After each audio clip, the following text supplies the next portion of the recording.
बस रे चोंडक्या, इकडनं तिकडनं ढोलकी वाजवतो दोघांकडनं.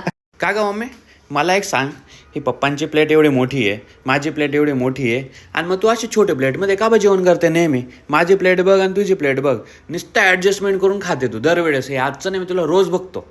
काय फरक पडतो छोटी प्लेट मध्ये मी खाल्लं तर? अगं पण ते किती ती भाजी पोळी भात काही जागाच नाही त्याच्यामध्ये, आणि तू कसं काय असं खाते? आणि हे नेहमीच आहे तुझं.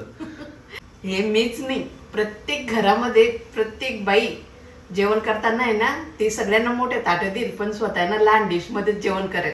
अगं पण हे तू आहे ना, मी रोजचं बघतोय, तू हे नको करत जाऊ. तू उद्यापासून आहे ना आमच्यासारखीच मोठी प्लेट घेत जा जेवायला, कळालं का? भाऊ, ज्याला भांडे घासावे लागतात ना त्याला कळतं. मग मी भांडे घासते ना, त्याच्यामुळे मी छोटी प्लेट मध्ये जेवण करते. मग तुला जर भांडे घासा एवढा कंटाळा वाटतो तर पत्रवड्या विकत घे ना, रेडीमेड पत्रवड्या मिळतात ना. रेडीमेड पत्रवाडे घेऊ, तुम्ही आणणार का? मग नावाला काय झालं? तुम्हाला जर कधी 10 रुपयाची वस्तू सांगितली तर 5 रुपयाची घेऊन येतात आणि तुम्ही पत्रवाड्याचा खर्च करणार आहे. ते पत्रवाडे सुद्धा तुम्ही म्हणणार घेऊन वापरता.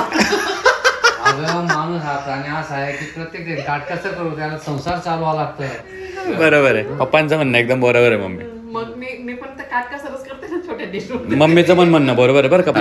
आता मग कुठेतरी ऍडजस्टमेंट पप्पा पण बरोबर बोलताय बरं का. बस रे चोंडक्या, इकडनं तिकडनं ढोलकी वाजवतो दोघांकडनं. आणि बाया. त्याने